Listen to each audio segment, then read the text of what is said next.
How we doing? Morning. How you doing? Great. Mike, Hi. I heard you on the radio this morning talk about, but don't worry, talk about the Chargers and how their team it's constructed and built for the postseason. Mm-hmm. I'm wondering if you feel the same way about your team and if you define exactly what that means. Yeah, I do now.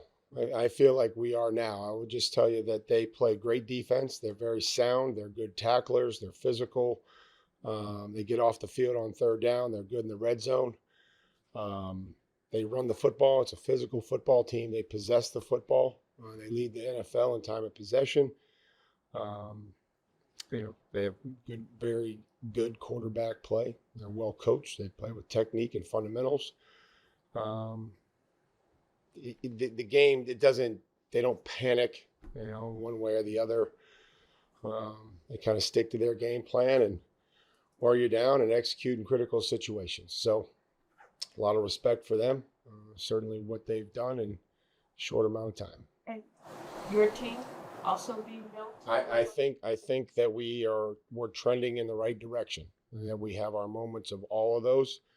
And I can point to numerous instances of us doing it. So again, that's the only thing that's important is what we're able to do on Sunday night. Seems to be benched overall with your offensive line. And obviously, for most of the year, two rookies on the left side. A lot of different players came in this year. Just overall, with that group, it seems the best. Yeah, I mean, it'll be critical this week against a good front and a good defense. So that's what's going to matter. I think they've continued to improve and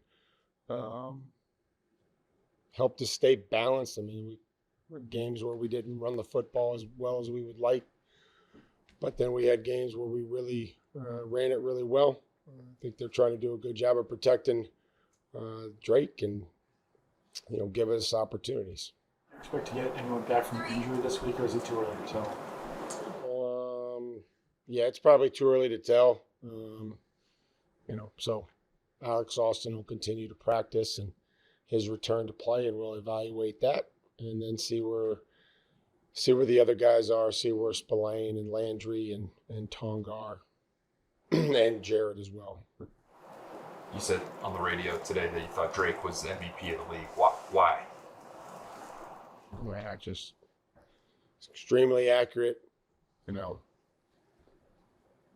He's made the most of every passing opportunity. We created a lot of X plays, and to create X plays, it's about 30% scheme. It's about 70% the players making a play, and part of that is the quarterback putting it in a great location for run after catch. So I think you continue to see that. His ability to extend, use his legs to gain first downs, critical first downs, his ability to score when we've asked him to score and run it in. He's been everything that we've asked, and he continues to get better. He's not satisfied. So I know that our success of where we are right now today has a lot to do with Drake May. Yes. Sorry, no, go ahead. Okay, thanks, Mike. We've seen some really physical plays from Christian Gonzalez over the last several weeks. How have you seen that side of him develop this season? I think just a confidence level of understanding that he's a big corner. He's he's got good size, good strength, and he doesn't just have to be a fast, athletic corner. And it's hard to take and say that the corners in this league aren't going to have to tackle. They're going to have to tackle when they hand the football off. We don't want them to every single play, but there's times where they have to, and they have to crack replace, and they have to close the distance, and they have to stay on their feet and tackle. And you've seen it the other way where we've been able to get out there or get on some DBs, and they've missed tackles, and those turn into X plays. And so I appreciate Gonzo doing that, and CD and Marcus Jones and all of those guys, especially. So the tackle from Craig Woodson at the end of half, which is which is a really, really good play. That is a bad. I mean, that just looks bad when you watch it. Imagine being out there and watching a guy come at you with all that space. And then Craig Woodson, and then Hawk had one later in the game with Dolchich. So I think those guys have worked on tackling. They've improved, and they're gaining confidence. And those are the tackles that you have to have that don't turn into touchdowns. Just get them on the ground and give us a chance to line up and play again. Going back to Andy's 59-yarder, Mhm. just so many things about that. One, how big was that when you reviewed the game?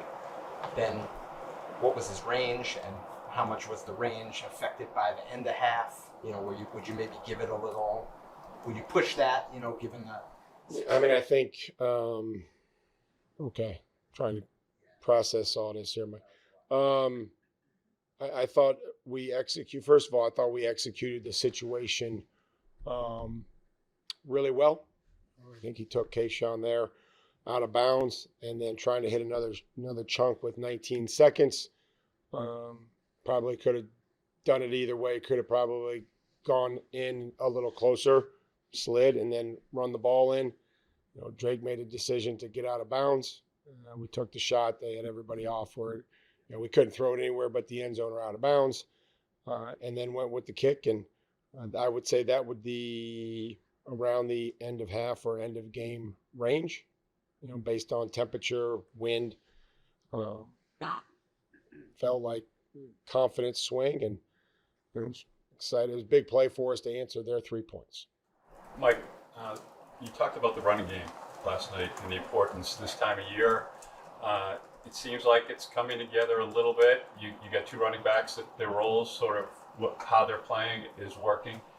Can you talk about up front, maybe a little technically speaking, what's working there, which is obviously where this starts, what they're doing to make this happen for those two guys? Well, I think for the run game to have to go, you have to move them. Now you have to not allow penetration. You have to block support, like we talked about. The receivers, any X play in the run game, receivers are going to have to be blocking at the second level. Go in there and get support. Chiz did that. Booty did that. Diggsy was heading in there on a couple of them. And then you have to be able to run through arm tackles, and then ultimately make somebody miss. So you have to be good in combinations. There's single blocks, there's combination blocks. There's times when we pull players and they have to be good and be able to, somewhat displace, the line of scrimmage. You can do it vertically or you can do it horizontally. So I think that we're, trying to mix different schemes, and it's good that the backs can all run and execute, what we're asking them to do. First two drives by the Dolphins in the game, it seemed like there were some changes defensively or that were forcing them to punt a little bit more. I'm curious what those changes or we just played better, Soph? Well, whatever you say. Yeah, that's it. Well, you tell me, but that's probably, again, it is hard to recreate. Somebody said this after the game. These aren't excuses. I think this is somewhat of an explanation. I think it's hard to recreate the speed of what that operation is. It is hard. And they do a great job. They do a fantastic job. They get to the line quick. They shift. They motion. They try to gain an extra hat through motion. The receivers do a nice job of cracking and some of the technical things that we were talking about with the run game. So they do a good job of that. And then obviously some of the boots and the keepers off of it. And I think we settled down. I think we settled down in that regard. We were able to get off the field on third down. We created some third and longer situations, and we were able to get off the field. So I was really pleased to see the group that went in there in the fourth quarter. Go back and watch that effort. I think that you're going to see a lot of guys that are playing hard, flying around, improving, being productive, whether that's Schooler or Dell, Chad Muma, all those guys that played. It was fun. It was a fun fourth quarter to watch, just from that regard. Those guys deserve the opportunity to play, and it was good to see them go in there and play well. Mike, to your knowledge, has any team contacted you or the Patriots about any of your coaches or personnel? Not to my knowledge. Like a lot of your Any, players. I know you like to differentiate between motivation and inspiration. For you personally, I believe you were interviewed by the Chargers for their head coaching opportunity. Obviously, didn't end up getting it. I sure Add did. anything, add anything to this week for you? No. That's everything that I do, and every second that I spend preparing will be to help the players. No, that's a well-run organization. That's Spanos family is a good one, but no, that's no extra motivation. Like after the game yesterday, some of your players talked about the culture that you've helped bring since the day that you got here. Just how grateful are you to them and their willingness to buy into your message? I can't say it enough. I know what they go through from April 7th on, and training camp, and the things that they have outside of football, and their families and their injuries and their bumps and bruises, and so I am very grateful for that. I've said that every chance that I get. So just trying to create an environment where guys enjoy coming here and appreciate how we practice and how we prepare, the style, the identity. So again, this all the credit goes to the players. Mike, Go ahead, Karen. is there anything you need to impart to players who are going through this playoff experience for the first time? I don't think so. I think just making sure that we continue to, prepare the way we have, and understand the details and make the corrections, and understand a few plays will make the difference. And then when you're presented with the opportunity to make a play, that you're going to have to make it. And that's kind of what we've done when we've won. Been able to turn the ball over, been able to take care of it. In the second half of the season, the Chargers defense ranks at the top of the league in kind of every stat. I know you mentioned their third down play, their physicality, but anything so far kind of stick out about the transformation that they made from the first half to the second half defensively? Well, I haven't gone through the entire first half of their defense. I just the last couple games here already this morning, and they don't give up a whole lot of first downs. Stingy. They're going to make you're going to get everything that you earn. You're going to have to earn it, and just not going to give it to you. They're very sound in that regard. So, we'll have to have great execution, and make great decisions, and be able to, put some drives together to sustain. They're just not going to hand you 2X plays down to the 1 yard line. Thanks, guys. Excellent.